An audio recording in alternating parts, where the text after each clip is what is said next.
দেখো, আগের দিন তোমাদের জৈব যৌগ শুরু করেছিলাম। আজকে জৈব যৌগের নামকরণ পড়াবো। নামকরণের মধ্যে অ্যালকেন হচ্ছে একটা জৈব যৌগের একটা শ্রেণী। এই অ্যালকেন শ্রেণীর সাধারণ সংকেত হচ্ছে এটা। কি সংকেত বললাম? CnH2n+2। এটা হচ্ছে সাধারণ সংকেত। যদি কার্বনের এনের মান যদি 1 বসানো হয় তাহলে H2 গুণিত 1+2, মানে এটা হয়ে গেল কত? CH2 মানে CH4। এটা হচ্ছে যদি এনের মান 1 বসানো হয়। তাহলে এখানে একটা যদি কার্বন থাকে, দেখো কার্বন পরমাণুর সংখ্যা যদি একটা থাকে, সেই যৌগটার নাম হয় মিথ দিয়ে শুরু হয়।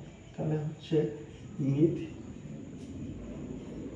যোগ এন হয় অ্যালকেন। তাহলে এই যৌগটার নাম হয়ে যাবে মিথেন। এবার যদি এনের মান যদি 2 বসানো হয়, C2H2 গণিত 2+2, তাহলে হবে C2H6।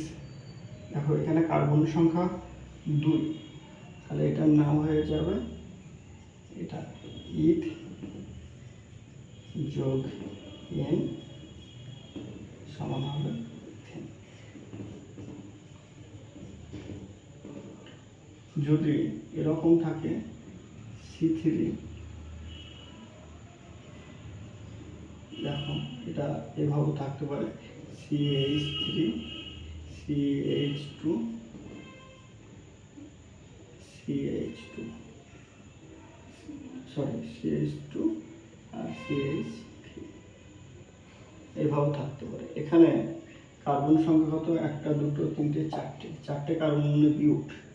তাহলে এটার নাম হয়ে যাবে বিউটেন। নাম হচ্ছে বিউট যোগ এন। যদি এরকম থাকে CH3 CH2 CH3, তাহলে এটার নাম হয়ে যাবে, দেখো 1 2 3টে কার্বন, 3টে কার্বন মানে প্রোপ। তাহলে প্রোপ যোগ এন, এটার নাম হয়ে যাবে প্রোপেন।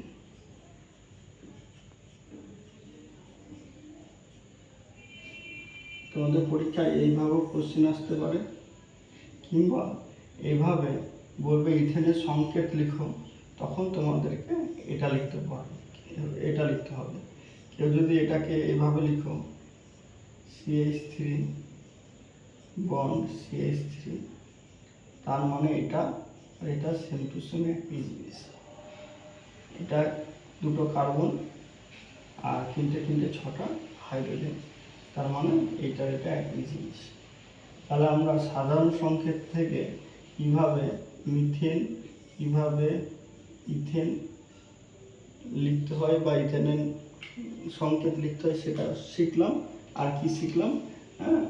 তোমাদের একটা যদি সংকেত দেওয়া থাকে, এটা হচ্ছে গঠনগত সংকেত, এই সংকেত যদি দেওয়া থাকে তাহলে কীভাবে নাম লিখতে হয় সেটা আমরা শিখলাম। ওকে, থ্যাংক ইউ।